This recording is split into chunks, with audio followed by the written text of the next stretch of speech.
রহমতের নবী বলেন, রে আবু হুরায়রা, আমি ইচ্ছা করে বৈশা নামাজ পড়ি না, ক্ষুধার কারণে আমি বৈশা নামাজ পড়তেছি। আমার ঘরে খানা নাই, চুলায় আগুন জ্বলে না, এত কষ্টের জীবন আমার, এত পরিমাণ ক্ষুধার কষ্ট, আমি দাঁড়াইয়া যে নামাজ পড়বো সেই শক্তি আমি পাইতেছি না। আবু হুরায়রাও কান্না করেন। রহমতের নবী যদি এত কষ্ট করে, সাহাবায়ে কেরাম যদি এত কষ্ট করেন, আপনার আমার তো কোনো কষ্টই নাই। কম বেশি 3 বেলা তো খানা পাই। খানাটা যদি হালাল ভাবে খাইতেন, ঘরের মধ্যে আর কোনোদিন রুজিতে বরকত নষ্ট হতো না, ব্যবসায় বরকত নষ্ট হতো না। হারাম খানার দ্বারা ঘরে বরকত থাকে না, ব্যবসা চাকরিতে বরকত থাকে না। রে বাবা, অনুরোধ করে বলছি, ও মা, ও বোনেরা, ও যুবক বাবারা, বৃদ্ধ বাবাজিরা, এখনো সময় আছে, তওবা করেন। আল্লাহর আদালতে দাঁড়াইয়া হিসাব দেওয়ার ভয়, আল্লাহর কাছে তওবা করেন। আর গুনাহ করব না, নামাজ ছাড়বো না, বেপরদায় চলবো না। ও যুবক বাবারা, মনে মনে আল্লাহকে বলো, হে আল্লাহ, জীবনে তো শয়তানের ধোকায় পড়ে মনের আশা পূরণে কত দাড়ি কাটলাম, নামাজ ছাড়লাম, বেপরদায় চললাম। আয় আল্লাহ, কত হারাম পথে দৌড়াইলাম, হারাম খাইলাম। আজকে থেকে তওবা করতেছি, আর হারাম খাবো না, আর নামাজ ছাড়বো না, দাড়ি কাটবো না, বেপরদায় চলবো না। মা বাবার দোয়া নিয়া, শিক্ষকের দোয়া নিয়া, উলামায়ে কেরামের দোয়া পরামর্শ নিয়া নবীজির সুন্নাত অনুযায়ী চলবো। ও বৃদ্ধ বাবাজিরা, তওবা করেন। আল্লাহ কোন দিন মরণের ডাক দিবে বলা যায় না। অল্প বয়সেও ডাক দিতে পারে। সন্তানের সামনে বাবারে ডাক দিলে আর উপায় থাকবে না। কত জায়গায় বাবার সামনে সন্তানের ডাক এসে গেছে, আজরাইল আইসা জীবনটা নিয়ে গেছে। আবার কত সন্তানের সামনে বাবার ডাক আসছে, ও যুবক, তুমি বুড়া হইয়া মরার কোনো গ্যারান্টি নাই। ঘুমের মাঝেও তো মরণ হয়ে যেতে পারে। যদি তোমার মরণটা হইয়াই যায়, সকাল 10টা-11টায় মা ডাকবে, বাবা ওঠ, আর কত ঘুমাবি? সন্তান তোমার কণ্ঠে আর আওয়াজ নাই। মা বুঝতে পারছে কি জানি হয়ে গেল। দরজা খুলিয়া দেখবে তোমার আমার শরীরটা ঠান্ডা শক্ত। মা চিৎকার দিয়া বলবে, তোরা কে, কোথায় আছো? আয়, আমার বাবা দুনিয়াতে জিন্দা নাই। আল্লাহ কুদরতের চক্ষু খুলে দিলে তুমি দেখবা, তোমার মা কান্না করে, সবাই কান্না করে, বাবাও কান্না করে, কিন্তু তোমার আর জবাব দেওয়ার কোনো শক্তি থাকবে না। বাবায় টেলিফোন করবে, ইমাম সাহেব, আমার সন্তানটা মরে গেছে, তাড়াতাড়ি আসেন, জানাজা না দিয়ে কোথাও যাবেন না। বাবায় কান্না করে বলবে, একদল যা বাঁশবাগানে বাঁশ কাট, আর একদল কবর খনন কর। কাউকে পাঠাইবে, বাজারে যাও, কাফন কিনিয়ে আসো। আর এক দলকে বলবে, ঘরের পেছনে গরম পানি করো, বড়ই পাতা লাগাও গোসল করাবার জন্য। তোমার আমার গায়ের জামা গেঞ্জি বেলেট দিয়া কেটে কেটে রাখবে রে যুবক বাবা। তোমার আমার হাতের ঘড়িটা আর একজনে হাতে দিবে, তোমার আমার মোবাইলটা আর একজনে নিয়ে বলবে, এটা আমার মোবাইল, আমার বাড়ি, আমার গাড়ি, আমি যা বলছিলাম কিছুই দেখি আমার না। আমার জামা কাপড় খুলিয়া এখন আমাকে সবাই ঘর থেকে নামায়, আমার ঘরেও আমাকে আর থাকতে দিবে না। ওই গরম পানির গোসল করাইয়া, সাদা কাপড়ের প্যাকেট বানাইয়া, যখন খাটিয়ার মধ্যে উঠাইয়া জানাজার ময়দানে নিয়ে যাবে, মা জানালা দিয়া ডাকবে, আমার বাবাটারে কই নিয়ে যাও। সবাই বলবে, জানাজা দিয়া কবরে নিয়ে রাখবো। বলে, শেষবারের মতো আমার বাবার চেহারাটা দেখাও, আর আমাকে মা বলে ডাকবে না। রাত্র 10টার সময় আমার বাবা এসে ডাকতো, আম্মু দরজা খুলে দাও। এখন আর কেউ রাতে আসবে না, আম্মু বলবে না। আমার কপাল বুঝি খারাপ, আর বুঝি আমার সন্তানের মজার আম্মু ডাক শুনতে পারবো না। জানাজা পড়াইয়া কবরের দেশে নিয়ে যখন পাড়াইয়া মাটি দিয়া তোমাকে সবাই চলে যাবে, এখন তুমি দেখবা ডানে বামে উপরে পিছনে নিচে মাটি, আর কিছুই নাই, তুমি একা, আমি একা। দুইজন ফেরেশতা প্রশ্ন করার জন্য আসবে, রবের পরিচয় দাও, ধর্মের পরিচয় দাও, রাহমাতুল লিল আলামিনের পরিচয় দাও।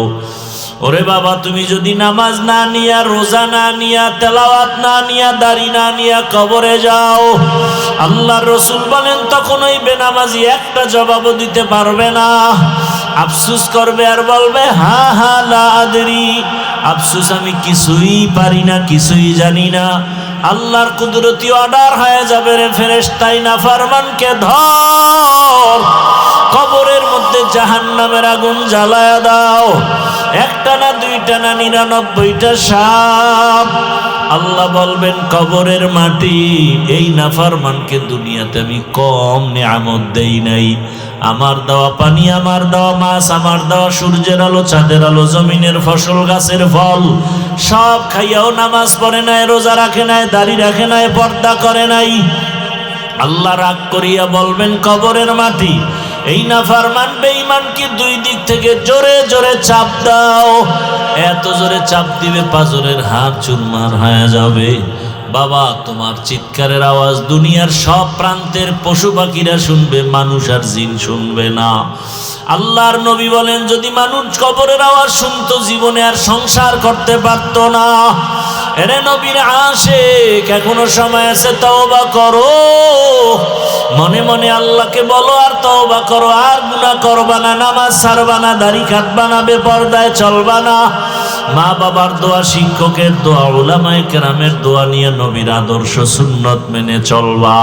তওবা করার মতো যদি অন্তর তৈরি হয়, মুনাফিকি না থাকে, খাঁটি তওবার নিয়ত যাদের আছে, দুটো হাত আল্লাহকে দেখায় দাও। আয় আল্লাহ, হাতগুলো কবুল করে নেন, তওবা কবুল করে নেন, তওবার উপরে মজবুত হইয়া চলার মতো তৌফিক দান করেন, আমিন। আল্লাহর আদালতে দাঁড়ানোর ভয় অন্তরে জমা করে যে দুনিয়াতেই নিজেকে গুনাহ থেকে বাঁচায় রাখবে, আল্লাহ বলেন নিশ্চিত আমি তাকে শান্তির ঠিকানা জান্নাতের মেহমান বানায় দেব। নবীজি বলেন ইত্তাকিল মাহারিম তাকুন আবাদান নাস, আল্লাহর নিষিদ্ধ জিনিস থেকে তোমরা নিজেকে বাঁচাও, তাহলে তোমরা দামি মানুষে পরিণত হয়ে যাবে। মানুষের কাছেও মর্যাদা বেড়ে যাবে, আল্লাহর কাছেও মর্যাদা বেড়ে যাবে। আয়াত হাদিসের তরজমা শেষ, এবার ব্যাখ্যা শুনি, হাদিসের উপরে কিছু আলোচনা শুনি। হাদিসের অর্থ হলো ইত্তাকিল মাহারিম তাকুন আবাদান নাস, আল্লাহর নিষিদ্ধ জিনিস থেকে নিজেকে বাঁচাও, মানুষের কাছে তোমার মর্যাদা বেড়ে যাবে, আল্লাহর কাছেও মর্যাদা বেড়ে যাবে।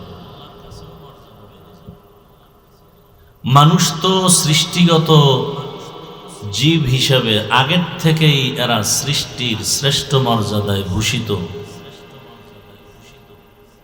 মানুষ সৃষ্টি করার আগেই আল্লাহ সিদ্ধান্ত নিয়েছেন মানুষ হবে সৃষ্টির শ্রেষ্ঠ জাতি। তাহলে মানুষের সব দিক থেকে মর্যাদা কে দিয়েছেন?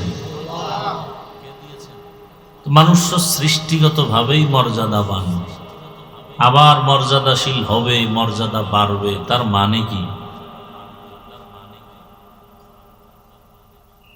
তার মানে হলো মানুষ হওয়ার পরে কিছু মানুষ সুরাতে মানুষ হলেও ভেতরের হালাতটা পশুর চরিত্রের থেকেও খারাপ হয়ে গেছে। দাবি করে মানুষ, চরিত্র পশুর থেকেও খারাপ। এদের ব্যাপারে আল্লাহ বলেন ওয়ালাকাদ যারানা লিজাহান্নামা কাসীরাম মিনাল জিন্নি ওয়াল ইনসি লাহুম কুলুবুন লা ইয়াফকাহুনা বিহা ওয়া লাহুম আ'য়ুনুন লা ইউবসিরুনা বিহা ওয়া লাহুম আযানুন লা ইয়াসমাউনা বিহা উলাইকা কাল আনআমি বাল হুম আযাল। উলাইকা হুমুল গাফিলুন।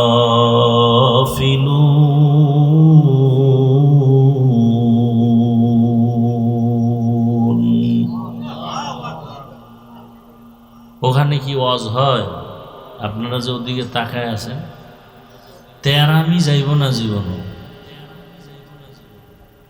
বেহেশতের বাগানে বৈশাও তেরা হয়ে আর একদিকে তাকায় রয়েছে। আল্লাহর কোরআনের তেলাওয়াতের এত স্বাদ, এত সওয়াব। আমি তেলাওয়াত করিয়া যে সওয়াব পাই, আপনারা শুধু বসে বসে শুনবেন, সেই সমান সওয়াব পাবেন। যেই মানুষের এত মর্যাদার কথা আল্লাহ কোরআনে বলছেন, ওয়ালাকাদ কাররামনা বানি আদম وحملناهم في البر والبحر ورزقناهم من الطيبات وفضلناهم على كثير ممن خلقنا تفضيلا। বনি আদম বড় দামি, জিনেরাও আল্লাহর কাছে মর্যাদাবান না। মানুষের তুলনায় ফেরেশতারাও আল্লাহর আদালতে মর্যাদাবান নয়। আল্লাহর কাছে সব থেকে মর্যাদাবান, দামি হলো মাটির সৃষ্টি মানুষ।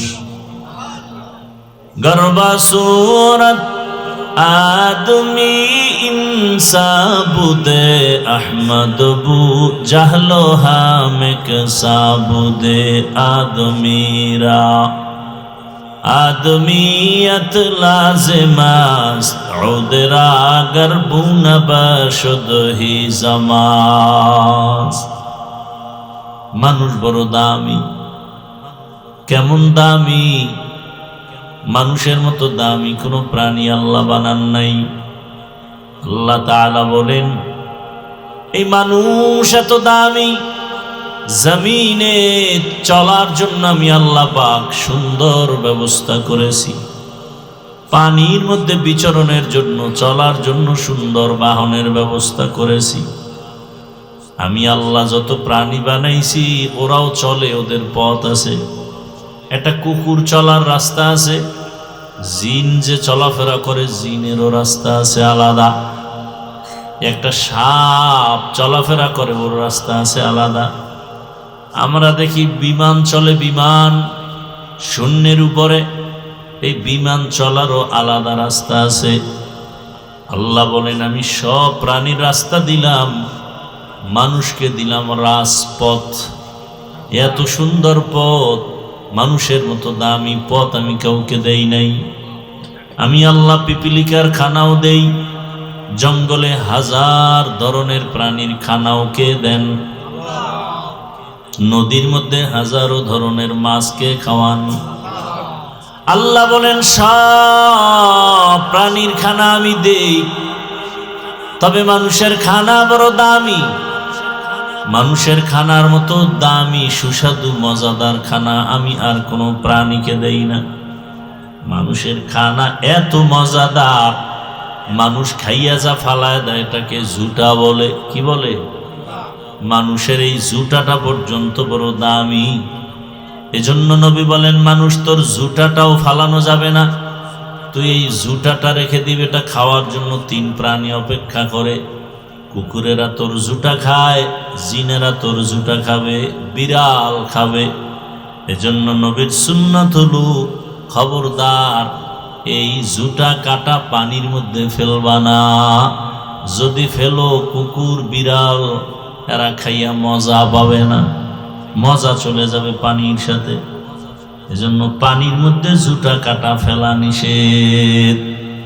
আজকে আমলটা নিয়ে যান বাড়িতে, পানির মধ্যে জুটা কাটা ফেলবেন।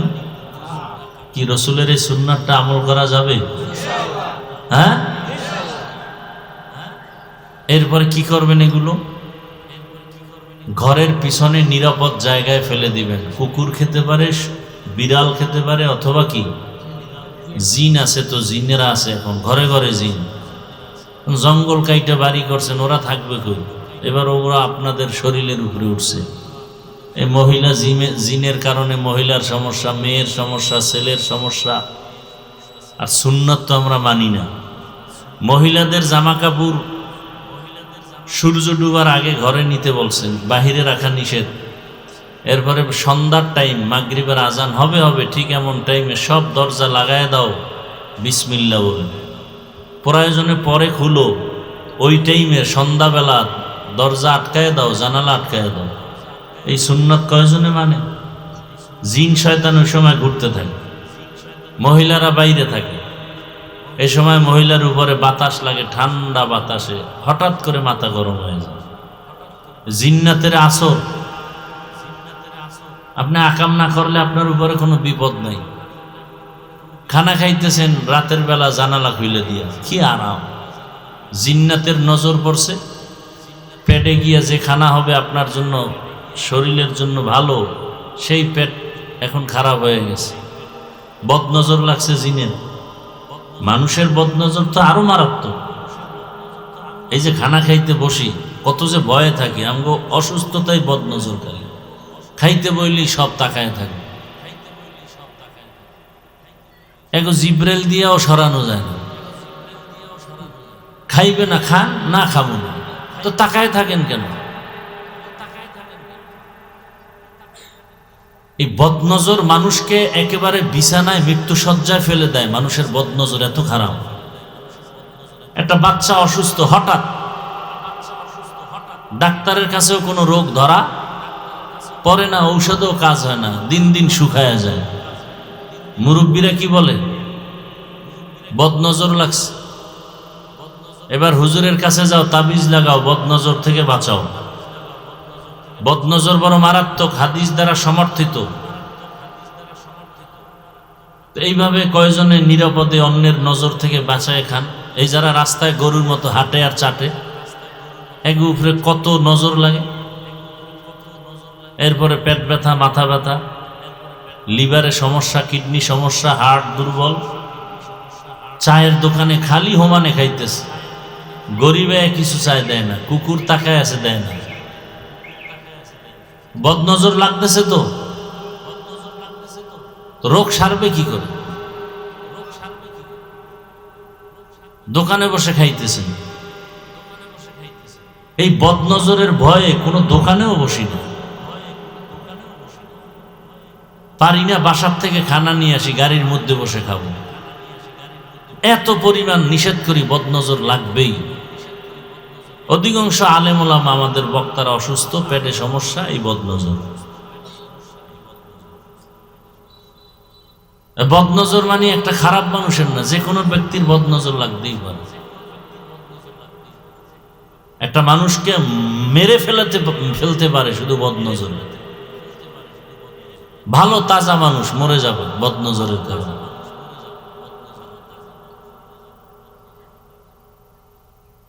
এজন্য সবসময় ঘর থেকে বের হইলে দোয়া আছে, খানা খাওয়ার আগে দোয়া আছে, বাজারে ঢুকবেন দোয়া আছে। অমুকের চেহারা এত সুন্দর, বদনজর লেগে গেছে। অমুকের কণ্ঠ এত সুন্দর, শেষ, কিছুদিন পরে কণ্ঠ শেষ। অমুকের বাড়ির গাভীতে এত পরিমাণ দুধ দেয়, এক সপ্তাহ পরে দুধ নেই। অমুকের গাছে এত পরিমাণ নারিকেল, এক সপ্তাহ পরে নারিকেল নেই। কি আছে না নাই?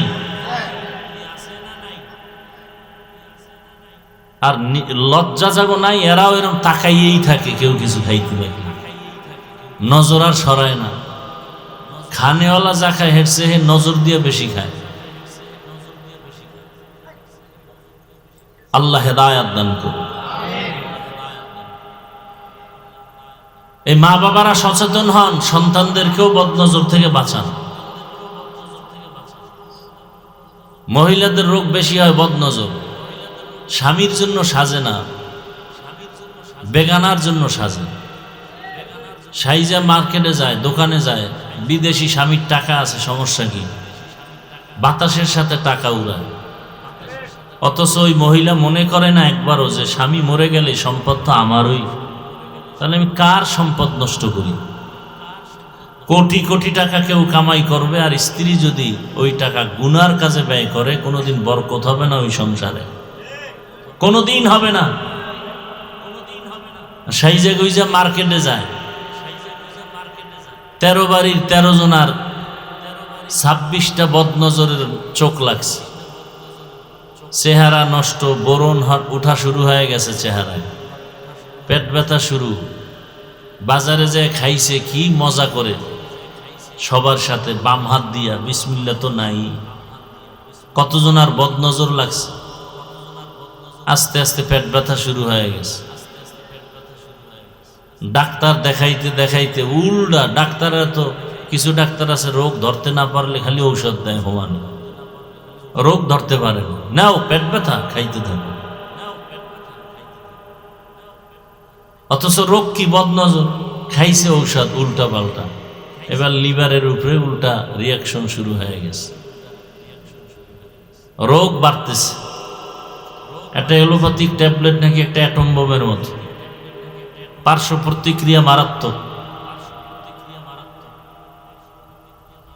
আল্লাহ, মানুষকে আল্লাহ পাক এত পিওর খানা দিছেন যে মানুষের খানার জুটাও কি পাক। আমাদের জুটা খাওয়ার জন্য অন্য প্রাণী অপেক্ষা করে। যেই আল্লাহ এত মর্যাদা দিলেন মানুষকে, সেই আল্লাহ আর এক আয়াতে বলেন, ওয়ালাকাদ যারানা লিজাহান্নামা কাসীরাম মিনাল জিন্নি ওয়াল ইনসি লাহুম কুলুবুন লা ইয়াফকাহুনা বিহা। এই ভাই, বক্সে ভলিউম বাড়াও, মনিটরের সাউন্ড বাড়াও। অধিকাংশ মানুষ জাহান্নামে যাবে, ঘোষণা কার? কম না বেশি মানুষ? অধিকাংশ মানুষ জাহান্নামে যাবে। কেন? লাহুম কুলুবুন লা ইয়াফকাহুনা বিহা, আমি আল্লাহ তাদেরকে গবেষণা করার মতো কলব দিয়েছি, গবেষণা করে না। তার মানে গবেষণা করতে বলছি, আসমান কে বানাইছেন দেখে দেখে গবেষণা কর। মানুষ তুই নিজের নিয়ে গবেষণা কর। লবণের ফ্যাক্টরি থেকে তৈল বের হয় না, তৈলের ফ্যাক্টরি থেকে লবণ বের হয় না, রডের ফ্যাক্টরি থেকে সিমেন্ট আসে না, সিমেন্টের ফ্যাক্টরি থেকে রড বের হয় না। আর তাকায় দেখ, মানুষ আকল খাটায় তাকাও, গবেষণা করো।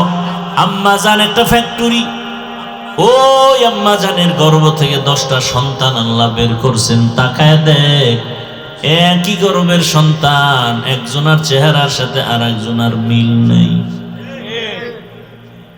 একই ফ্যাক্টরির সন্তান, একের কণ্ঠের সাথে অন্যের কণ্ঠের কোনো মিলতাল নাই। শুধু কি তাই, ভালো করে তাকাইয়া দেখো, দুনিয়ার হাজার কোটি কোটি মানুষ যদি এক জায়গায় নেও, মানুষের সাইন নকল করা যায় কিন্তু আঙ্গুলের টিপ নকল করা যায় না। শুধু কি তাই, চোখের চাহনির মধ্যে আল্লাহ এমন ম্যাজিক লাগায় দিছে, সারা দুনিয়ার মানুষের চোখের সাথে আমার চোখের ডিজাইনে কোনো মিল হবে না। এই জন্য এখন ক্যামেরায় কি নেয়, চোখের চাহনি নেয়। এক একজনেরটা এক এক রকম। নিজেকে নিয়ে গবেষণা করো। আমার মাথা ব্যথা করে, খাইলাম ট্যাবলেট, গেল কই? মাথায়, পেটে। আমার কানে ব্যথা, খাইলাম ট্যাবলেট, গেল কই? আমার পায়ে ব্যথা করে, ব্যথার ট্যাবলেট দিল, খাইয়া গেল কই? মাথার সমস্যার খানাও পেটে, চোখের সমস্যার সমাধানও পেটে, সব ঔষধ পেটে যাইয়া। মাথারটাও মাথায় কাজ করে, চোখের ব্যথারটাও চোখের কাজ করে, পায়েরটাও কাজ করে। কুদরত কার? কাদের কুদরত তুদারি বার কামাল, আন্তা রব্বি আন্তা হাসবি জুল জালাল, তুহি কাদের জলিলুল্লাহ জাহাদাত बहर हाले तू ही मेरा निगाहदार। আপনাদের মাঠের এই মাটির ভেতরে আম গাছ লাগাইলেন, কাঁঠাল, লিচু, লেবু, কাঁচামরিচ। আম কি হবে, জাল না টক? টক বড়, চিন্তা করো কি হবে, মিষ্টি। কাঁঠাল মিষ্টি, কথা ঠিক। পাশে লেবু গাছ, এর পাশে কাঁচামরিচ। কারণ কি? ওই কাঁঠাল গাছের গোড়ার মাটি মিষ্টি, আর লেবু গাছের গোড়ার মাটি টক। একবারও চিন্তা করছেন? একই মাটি, একই মাটি, কোনো ব্যবধান। এখান থেকে কাঁঠাল গাছ হয় মিষ্টি, আম মিষ্টি, লিচু মিষ্টি, লেবু টক, কাঁচামরিচ। আমার আল্লাহকে চিনো না কেন রে বান্দা? সব আমার আল্লাহর কুদরত। দুনিয়ার কোন মানুষের কাছে কোনো ক্ষমতা নাই, আছে? দুনিয়ার মানুষ কত রং বানায়, কিন্তু আল্লাহর দেওয়া রঙের মতো হয় নাকি? এমনও ফুল গাছের দিকে তাকাও, এত সুন্দর রঙের ফুল, দেখলে কলিজা ঠান্ডা হয়। দুনিয়াতে যত ফসল আছে, ফল আছে, সবগুলোর কালার দেয় সূর্যের আলো। কে কালার লাগায়? সূর্যের আলো। আর যত ফলে ফসলে স্বাদ বাড়ায় চাঁদের আলো। পরীক্ষা করছেন কোনদিন? তরমুজ দেখছেন নি? তরমুজ গাছে হয় না, মাটিতে। আচ্ছা, যেই তরমুজ দেখবেন মাটির সাথে মিশে থাকে এভাবে লাগানো, ওই নিচের অংশটা কি লাল হয় না সাদা? বুঝেন কিছু? বেশি মিষ্টি হয় না পানি? বুঝেন না কথা? সূর্যের আলো যেই পার্শ্বে লাগছে ওইটা কালার হয়ে গেছে, মাটির সাথে যে অংশ মিশে আসিল ওখানে সূর্য লাগে নাই তো কালারও হয় নাই। আবার চাঁদের আলো খোলা জায়গায় লাগছে তো মিষ্টি, আর যেই অংশটা মাটির সাথে চাপা ওখানে চাঁদের আলো যায় না, এ কারণে ওই জায়গার তরমুজটাও মিষ্টি না। ঠিক এভাবে আম গাছের দিকে তাকাবে, চাঁদের আলো যেই সাইডে বেশি লাগে ওই সাইডের আম মজা বেশি হয়, সূর্যের আলো যেই পার্শ্বে বেশি লাগে ওই পার্শ্বের আমে কালার ভালো হয়। এত কিছু কে দিছেন? কেন আল্লাহরে মাঝে মাঝে আমরা আম দেব, মাঝে মাঝে আল্লাহর জন্য নাস্তা ব্যবস্থা করব? এত কিছু আল্লাহ কার জন্য দিছেন? কাদের জন্য?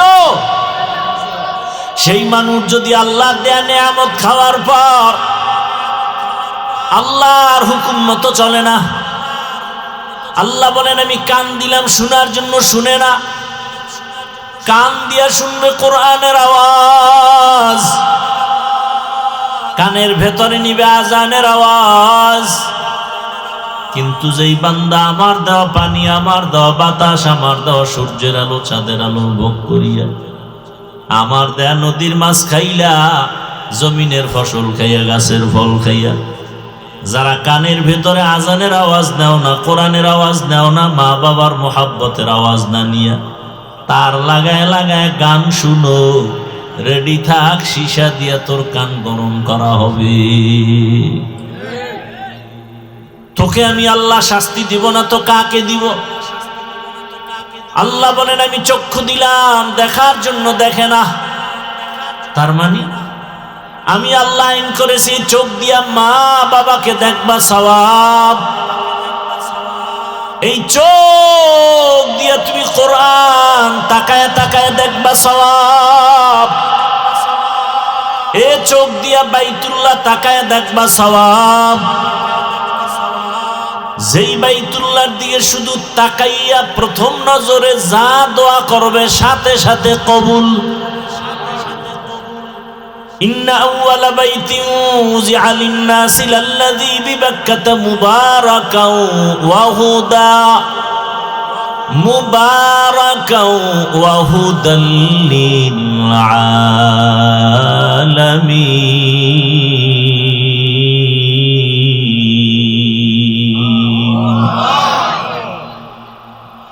আল্লাহ জমিনটা বানায় ঘর বানালেন বাইতুল্লাহ, হেদায়াতের ঘর, বরকতের ঘর, ইবাদতের ঘর। যেই বাইতুল্লাহর দিকে নজর করলেই গুনাহ মাফ। কেউ যদি শুধু আল্লাহর ঘর বাইতুল্লাহ তাকায় তাকায় তাকায় তাকায় দেখে, তার আমল নামায় অনবরত সওয়াব আর সওয়াব। এমন একটা ঘর যেই বাইতুল্লাহর এরিয়ায় গিয়া যদি কেউ একবার আল্লাহ বলে ডাক দেয়, সাথে সাথে তার আমল নামায় 1,00,000 বার আল্লাহ বলার সওয়াব।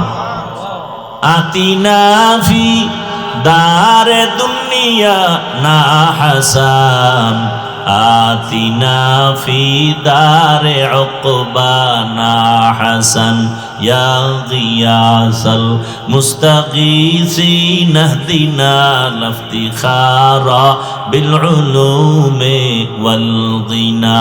হর গরিদে নেকো তু তৈয়ার হ্যায়, जो न मांगे उससे तू बेजार है। আল্লাহ বলেন চোখ দিয়ে আলেম দেখবা সওয়াব, কিন্তু ওই নিমক হারাম অকৃতজ্ঞ বান্দা, যে চক্ষু দিয়া মাও দেখে না, বাবাকেও দেখে না, ভালোবাসার নজরে কোরআনটাও তাকায় দেখে না, আলেমের দিকে তাকায় না, বাইতুল্লাহর দিকে তাকায় না, অল টাইম মোবাইলটা সামনে নিয়ে শুধু গুনাহ দেখে, গুনাহ সারা রাত। আছে না নাই?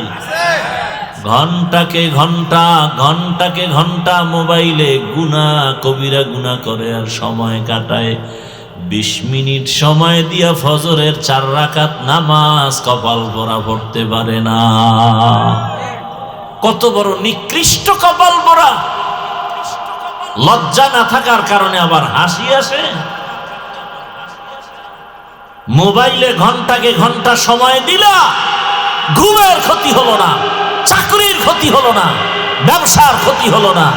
20 মিনিট সময় দিয়া ফজরের 4 রাকাত নামাজ পড়বা, তোমার অনেক সমস্যা, অনেক অজুহাত। তোমার মতো নিমক হারাম দুনিয়াতে আর কে আছে? শুধু মুহাম্মদের উম্মত হওয়ার কারণে আল্লাহ বাঁচায় দিলেন। না হয় ঘুমের থেকে উঠে দেখতা চেহারাটা শুকর হয়ে গেছে, বানর হয়ে গেছে, কুকুর হয়ে গেছে। লজ্জা থাকা উচিত। ঘন্টাকে ঘন্টা মোবাইলে সময় দেয়, তখন চাকরির ক্ষতি হয় না, তখন লেখাপড়ার ক্ষতি হয় না, তখন তার ব্যবসার ক্ষতি হয় না, তখন তার ঘুমের ক্ষতি হয় না। বয়ান শুনতে গেলে ক্ষতি হয়, নামাজ পড়তে গেলে সময় নাই, অথচ 20 মিনিট টাইম লাগে ফজর পড়তে সর্বোচ্চ, এর বেশি 1 মিনিটও লাগে না। জোহরের 10 রাকাতে 20 মিনিট, আসরের 4 রাকাতে 20 মিনিট, মাগরিবের 5 রাকাতে 20 মিনিট, এশার 9 রাকাত নামাজে 20 মিনিট। সারা দিন রাত মিলে 2 ঘন্টা সময় লাগে না 5 ওয়াক্ত নামাজে। বান্দা 22 ঘন্টা তুই তোর নিজের কাজে ব্যয় কর, ব্যবসা, চাকরি, লেখাপড়া, মাত্র 2 ঘন্টা সময় 20 মিনিট করে 5 ওয়াক্ত নামাজে ব্যয় কর। এই সময় জাতির কাছে নাই, আর সে বলে হুজুরদের দোয়া কবুল হয় না। কত বড় বেয়াদব! বলে হুজুরদের দোয়া কবুল হয় না। আরে মজলিসের মধ্যে সুদখোর থাকলে সবার দোয়া কবুল হলেও সুদখোরের কারণে কারো দোয়া কবুল হয় না। ঘুষখোরের কারণে, সুদখোরের কারণে, বেনামাজির কারণে দোয়া কবুল হয় না। গজব আসে একের পর এক দেশের ভেতরে। শান্তি আসবে কি করে? কির হাফেজ সাহেব, কির হাজি সাহেব, কির তাবলিগওয়ালা, কির পীরের মুরিদ ভোটের আগের রাত্রে টাকা খাইয়া বেহুশ হয়ে গেছে। কি এরম নাই জালেম? যারা টাকা খাওয়াইছে ওরাও জালেম, যারা ভোটের আগের রাত্রে ভোট দেওয়ার নামে টাকা খাইছে ওরাও জালেম। শান্তির আশা করো না, এত সোজা শান্তি, এত সোজা। শান্তি দেওয়ার মালিককে, আল্লাহর হুকুমের বিরুদ্ধে গেলে শান্তি হবে। আলহামদুলিল্লাহ আমরা শান্তিতে আছি। আমরা রসুলের আদর্শ মতো টুপি পরছি, কত গালি কত কিছু, এরপর টুপি ফেলাই নেই। কোরআন হাদিসের বয়ান করি, কত বাধা কত কিছু, এরপর আল্লাহ রসুলের আদর্শ থেকে পিছপা। তো শান্তি আমরা পাবো না, কারা পাবে? আমগো বিল্ডিং নাই, বিল্ডিং এর নাম শান্তি না, বিল্ডিং এর নাম অশান্তি, টাকার নাম অশান্তি। আমগো টাকাও নাই, বিল্ডিংও নাই, অশান্তিও নেই, সব শান্তি। ধনী লোকের 500 বছর আগে ইনশাআল্লাহ জান্নাতে যাবে গরিবরা। আমরা শান্তিতে আছি, আগেও যেমন এখনো তেমন। আগেও এমপি সাহেব সালাম দিত, দোয়া চাইতো, এখনো এমপি সাহেব দোয়া চায়, সালাম পাঠায়। টাকা দিয়ে সম্মান পাওয়া যায় না, রসুলের আদর্শ থাকলে পাওয়া যায়। তোমার এমপি তোমারে ভালো করে চিনিও না, স্বার্থে আঘাত লাগলে জবাই করে ফেলবে লোক দিয়ে, যা চিরতরে পরকালে গিয়ে ঘুমা। কি এর দেরি করবে? আর স্বার্থে আঘাত লাগলে। আর এমপি বসে থাকে আমাদের দোয়া নেওয়ার জন্য, বড় বড় আলেমদের দোয়া নেওয়ার জন্য এমপি আসে। টুপি জীবনে না পড়লে ওই দিন পরে হুজুরের দোয়া নিতে যাই। এটা টাকার কিনা সম্মান। টাকা দিয়ে সম্মান যারা কিনেছ আর যারা বিক্রি করেছ, এদের কপালে জুতার মালা, কিছুদিনের জন্য ফুলের মালা। এই ঘরের থেকে মাইয়ারে টাইনে লয়ে গেছে, চেঁচামেচি করে, খবরদার আওয়াজ দিবি না, ভোটের আগের রাত্রে না টাকা দিয়ে কিনে ফেলছি তোর 14 গোষ্ঠীর ইজ্জত, তোর মাইয়া নিমু, তোর ভোলা নিমু, তোর গোষ্ঠী শুদ্ধ শেষ করমু।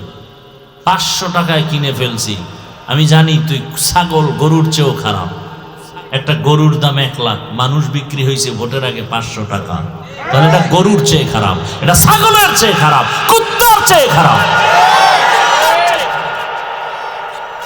একটা মানুষ টাকায় বিক্রি হয়, কত বড় নির্লজ্জ! কি কিনলো 1000 টাকা লাগে। নিমক হারাম মানুষ ভোটের আগের রাত্রে বিক্রি হয়েছে কয় টাকায়? বিক্রি যেহেতু হবাই, অন্তত গরুর চেয়ে একটু বেশি দামে হইতা, যে আমি তো আসলে গরু না, আমার দাম একটু বেশি, আমার 1 লাখের থেকে 500 বেশি দাও। হাসো,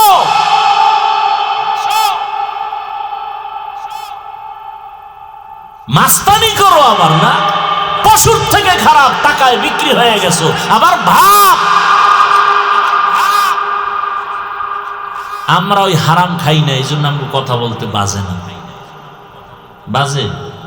কোনো ভয় আছে কি? কোনো মায়ের সন্তান আসুক না দেখি সামনে কিছু বলার জন্য, তোমাকেও বলতে পারবে। এই বয়ান আগামী জুমায় ইমাম সাহেব দিলে এর উপরে হুলিয়া জারি হবে। কারণ শিয়ালের হাতে মুরগি দিলে যা হয়, মাদ্রাসা মসজিদের চাবি সুদখোরের হাতে দিলে তাই হয়। আমরা সুদখোরের গোলামি করি না, এজন্য সুদখোর আগে কথা বলার আগে সালাম দিতে হয়। সুদখোর যদি জানি এটা সুদ খায়, ওর হাদিয়াও নেই না, যাই না শুনে হাদিয়া নেই না। সুদখোরের নেওয়া হাদিয়া হারাম, ওরটা খাইলে আমার ইবাদত নষ্ট হয়ে যাবে। জেনে শুনে নেই না, না জাইনে কেউ দিলে সেটা ভিন্ন কথা। 5টা 7টা সুদখোরের নাম লেখা কাগজে যদি ধান খেতে রাখে, ভয়ে ধান খেতে পোকাও আসবে না। ওরা এত খারাপ, কত খারাপ! 24 ঘন্টা মায়ের সাথে জিনার গুনাহ, 24 ঘন্টা। তাহলে কত খারাপ ওরা!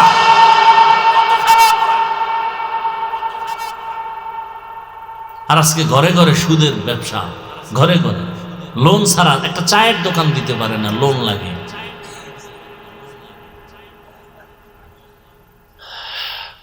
$5,000 টাকা ধার চাইলে দেয় না, নাই আমি তোর চেয়েও বড় ফকির। গোপনে যদি কয় যে লোনে দিবি নি, ও আল্লাহ, কয় লাখ নিবি? আমি হারামজাদা, এই জন্য দিমু, আয়। তুই এক হারামজাদা, আমিও হারামজাদা, আয়। কয় টাকা লাগবে দে, মাসে মাসে আমার কিস্তি দিবি। আমিও একটা হারামজাদা, তুইও হারামজাদা।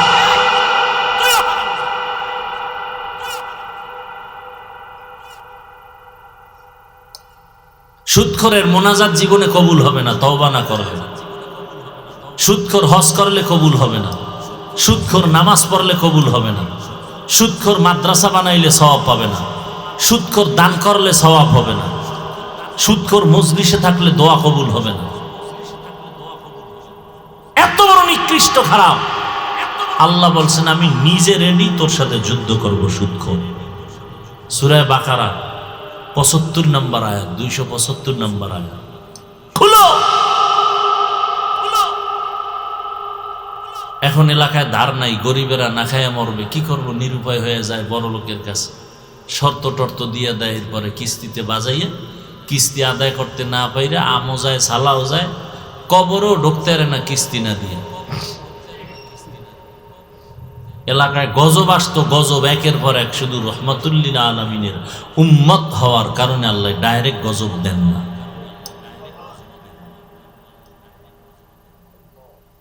অধিকাংশ মানুষ জাহান্নামে যাবে। আল্লাহ বলেন আমি তার চোখ দিলাম দেখার জন্য, দেখে না, কান দিলাম শোনার জন্য, শুনে না, হৃদয় দিলাম গবেষণা করার জন্য, গবেষণা করে না। আমার দাদায় আসিল কই গেল, আমার দাদি ছিল এক সময় কত সুন্দর, আজকে নাই, কোথায় গেল?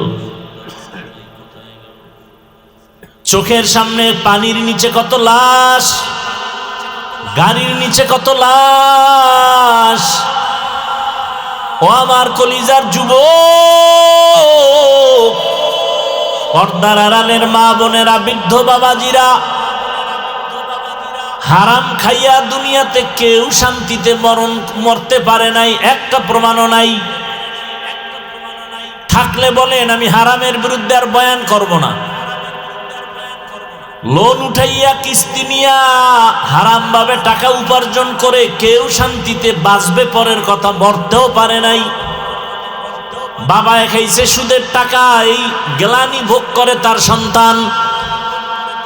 এলাকার মানুষ সবাই তাদের খারাপ জানে, ধিক্কার জানায়, তোর বাপেও খারাপ, তুইও খারাপ। তোর বাবা ছিল নামকরা সুদখোর, তোর মা ছিল গ্রামে গ্রামে হাঁটতো আর কিস্তিতে টাকা লাগাইতো। তোর মাও ভালো না, তোর বাবার চরিত্র ভালো না, তুইও ভালো না। বাবা মায়ের চরিত্র খারাপ হওয়ার কারণে সন্তানও এখন সমাজে মুখ উঁচু করে চলতে পারে না। এমন মা বাপ হইও না রে মা বাবা, তোমার কারণে সন্তানের ইজ্জত নষ্ট হবে, এমন মা বাবা হইও না। সন্তানদেরও বলবো ও যুবক, এমন সন্তান হইও না যে তোমার অপরাধের কারণে মা বাবা লজ্জায় সমাজে দাঁড়াতে পারবে না। এমনও সন্তান আছে না নাই?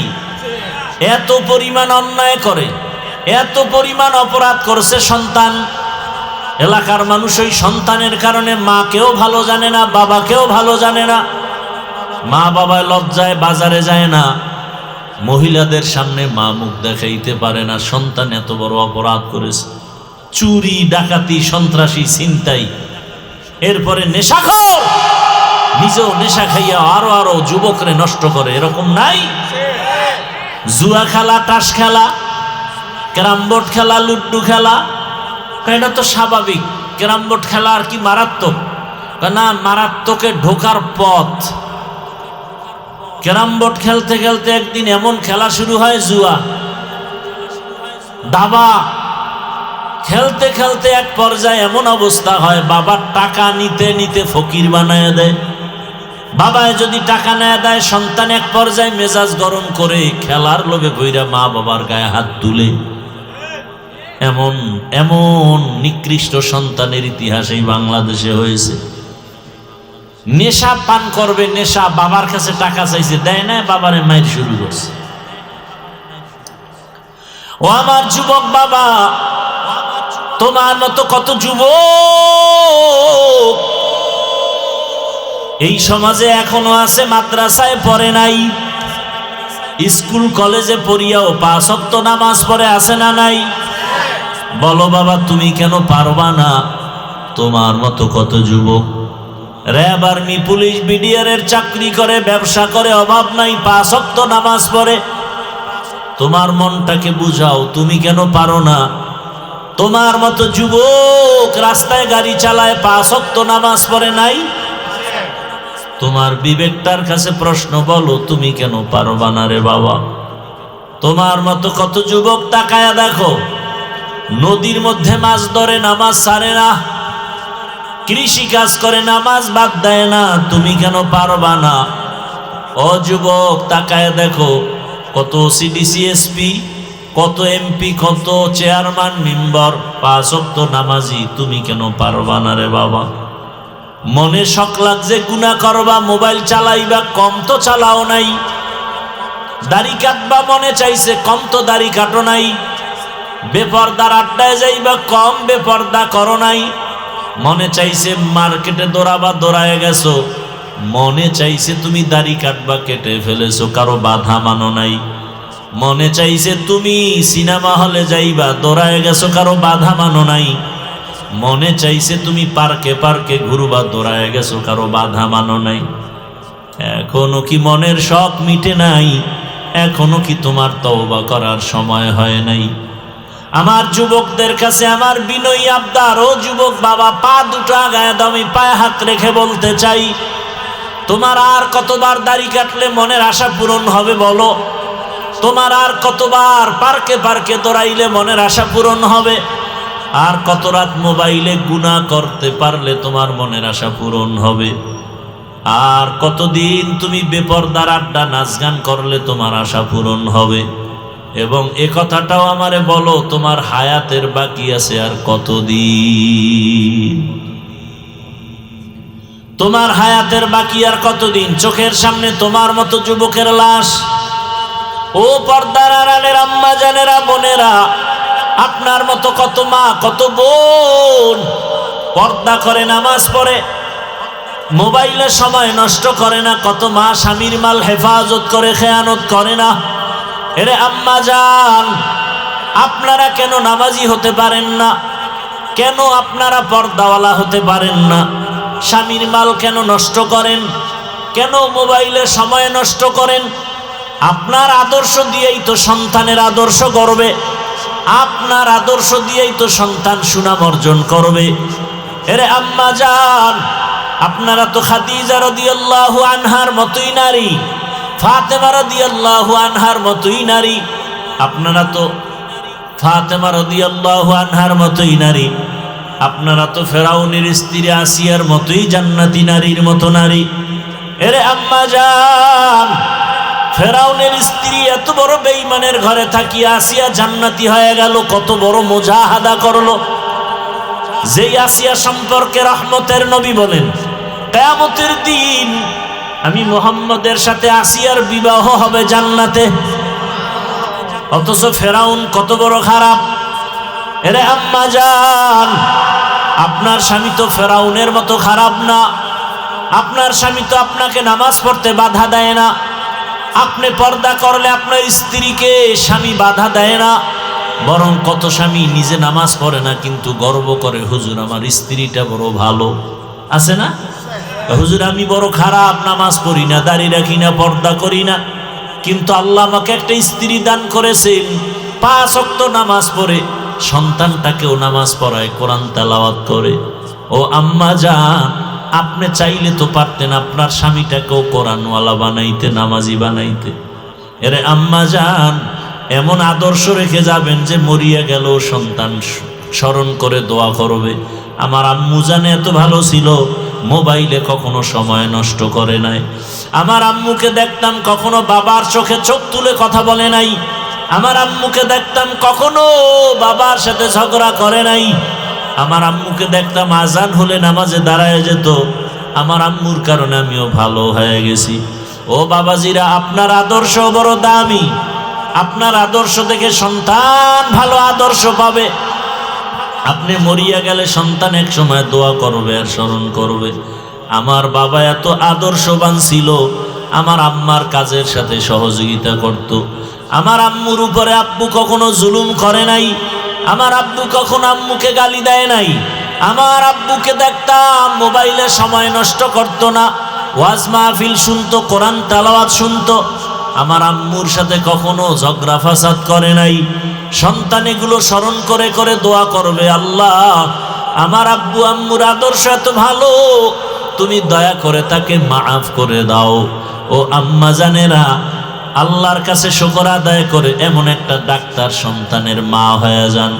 সন্তানটাকে ইঞ্জিনিয়ার বানাবেন, প্রফেসর বানাবেন, কোরআন পড়াইয়া নামাজি ইঞ্জিনিয়ার বানায়া কবরে যান, কোরআন পড়নেওয়ালা নামাজি ডাক্তার বানায়া সন্তানটাকে কবরে যান।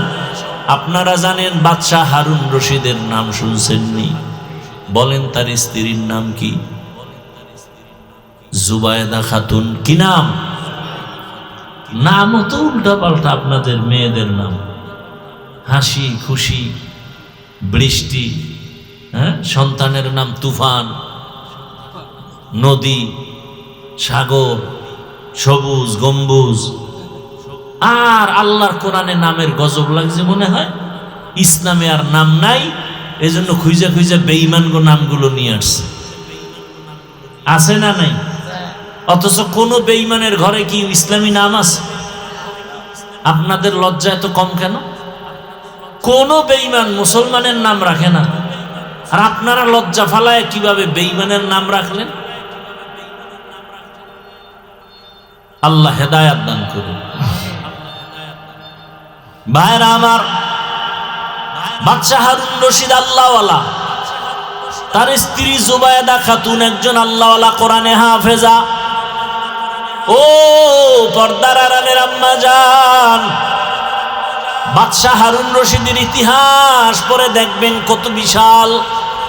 তার স্ত্রী রাজার ঘরের রানী, জুবায়েদা খাতুন কোরআনে হাফেজা। তার ঘরে কাজের মহিলা আছে 100, সবাই কোরআনের হাফেজা। কি বিয়ে করলেন বাইসা গুইসা, ডানা কাটা ভরি। এখন খালি ঘরে আইসা বাবার ডানা কাটে, মায়ের ডানা কাটে, নিজের ডাও কাটে।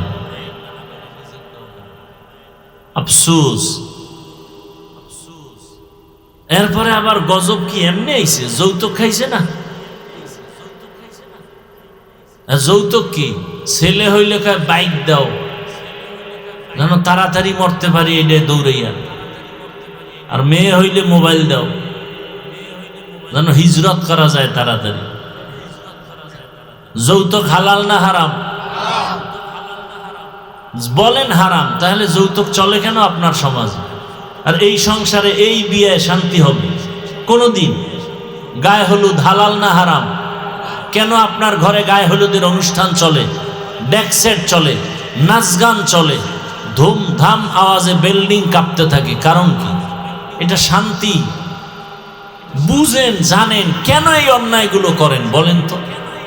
জানেন এত অশান্তি। আপনার মেয়েটাকে যদি এমনি বিয়ে দেন, স্বামীর ঘরে গিয়ে তো শান্তিতে থাকবে না, বরং আপনার ওই মেয়ের জামাইটা কয়দিন মেয়েটারে নিয়ে সংসার করে বলবে বাপের বাড়ি যা, এইটা দে সেইটা দে, নাইলে ভাগ, আর একটা মাইয়ার পিছনে দৌড়াবো।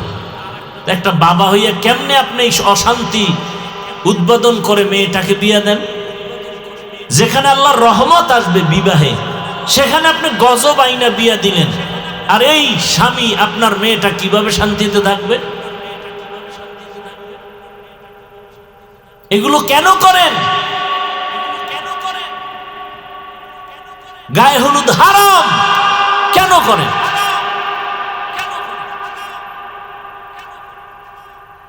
কেন বেপরদায় আড্ডা দেন? এক টেবিল চেয়ারে নারী পুরুষ সমানে খাইতেছে কেন? মেয়েদের জন্য আলাদা করেন প্যান্ডেল, ছেলেদের জন্য পুরুষদের জন্য আলাদা করেন। একসাথে খাওয়াইতে হবে বন্ধু বান্ধব, বেপরদা একটা সিনেমা হল শুরু করে ওখানে আল্লাহর, ওই তো বললাম শুধু মুহাম্মদের উম্মত হওয়ার কারণে বাঁচে, নাইলে জাগার ঠাডা পড়তো। জাগায় নির্লজ্জ বেহায়ার মতো আবার ছবি তুলে ভিডিও করে সবার সামনে, মা বাবা চাচার সামনে, চাচির সামনে ঢং ফং করে আবার ছবি তুলে। এই বিয়ে শান্তি? এই জামাই আপনার সম্মান করবে? কোনদিন না। এরপরে আবার যৌতুক। আপনি এত ফকিন্নি হলে বিয়ে করান কেন সন্তানটাকে? নিজের হাত দিয়ে কামাই করে খাইতে পারেন না? নির্লজ্জের মতো আরেকজনেরটা খাওয়ার জন্য জিহ্বা বের করে দিছেন। আর একজনেরটা খাইতে মনে চায়, লজ্জা করে না? নিজে কামাই করতে পারেন না?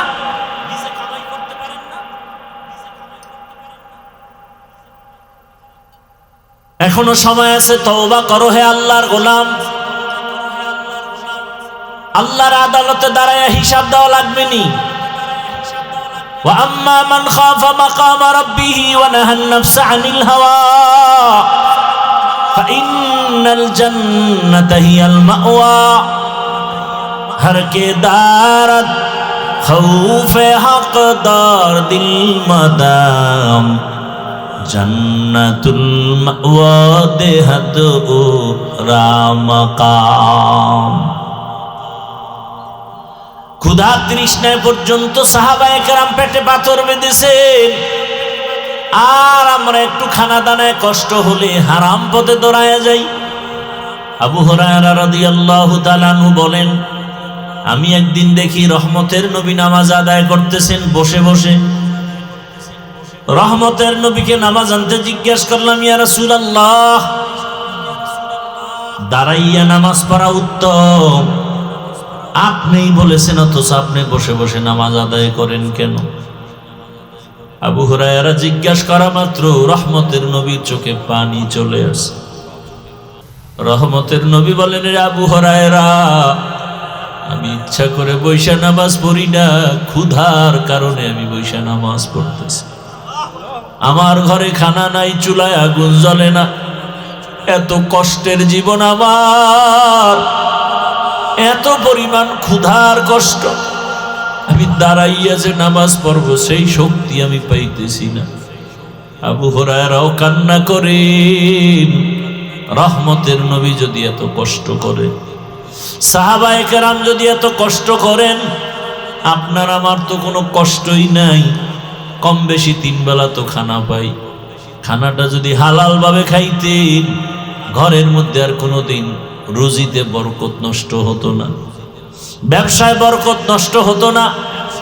হারাম খানার দ্বারা ঘরে বরকত থাকে না, ব্যবসা চাকরিতে বরকত থাকে না। রে বাবা, অনুরোধ করে বলছি, ও মা, ও বোনেরা, ও যুবক বাবারা, বৃদ্ধ বাবাজিরা, এখনো সময় আছে, তওবা করেন।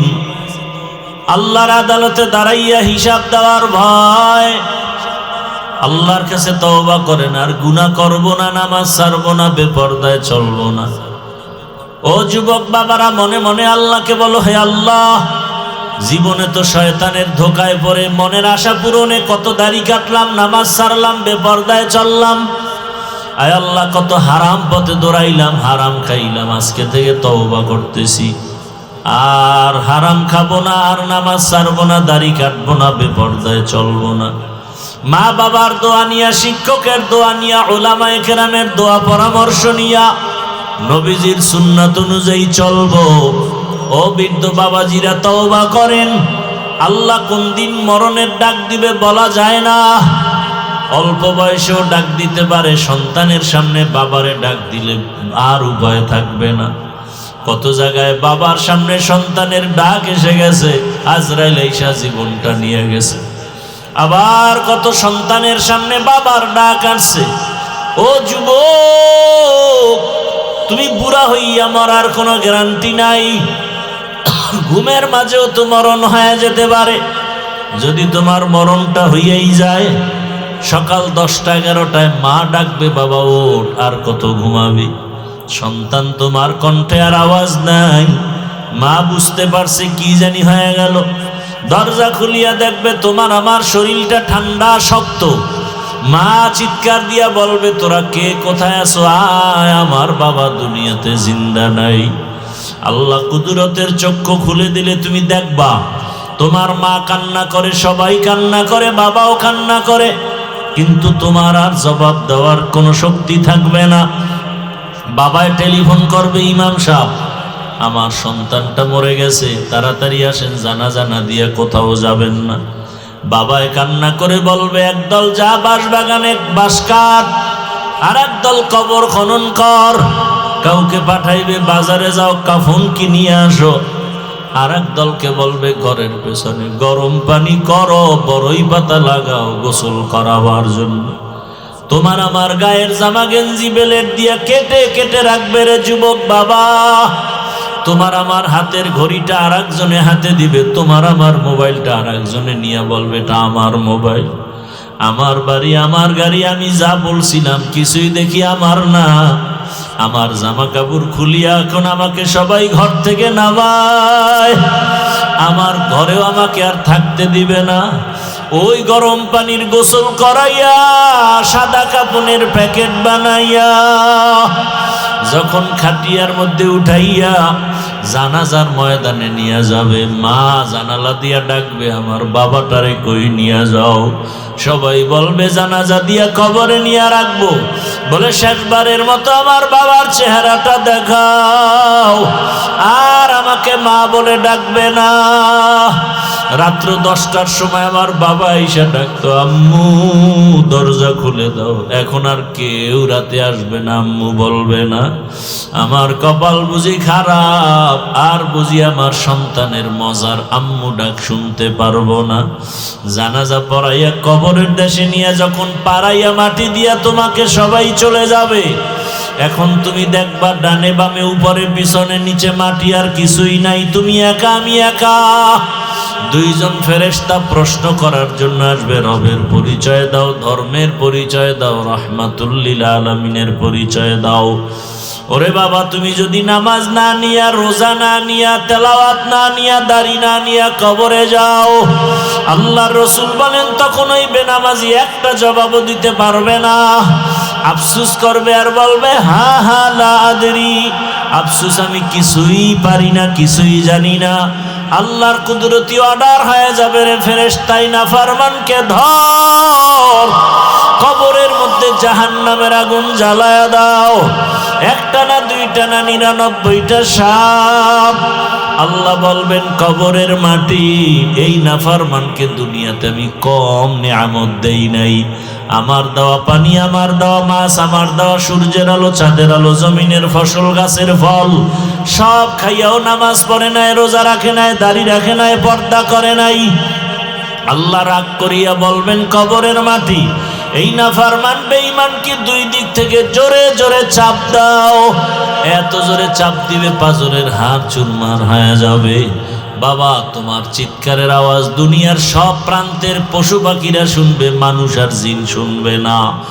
আল্লাহর নবী বলেন যদি মানুষ কবরের আওয়াজ শুনতো, জীবনে আর সংসার করতে পারতো না। এরে নবীর আশিক, এখনো সময় আছে, তওবা করো, মনে মনে আল্লাহকে বলো আর তওবা করো, আর গুনাহ করবা না, নামাজ ছাড়বা না, দাড়ি কাটবা না, বেপরদায় চলবা না। মা বাবার দোয়া, শিক্ষকের দোয়া, উলামায়ে কেরামের দোয়া নিয়ে নবীর আদর্শ সুন্নত মেনে চলবা।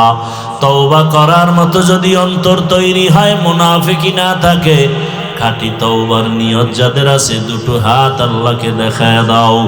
আয় আল্লাহ, হাতগুলো কবুল করে নেন, তওবা কবুল করে নেন, তওবার উপরে মজবুত হইয়া চলার মতো তৌফিক দান করেন, আমিন।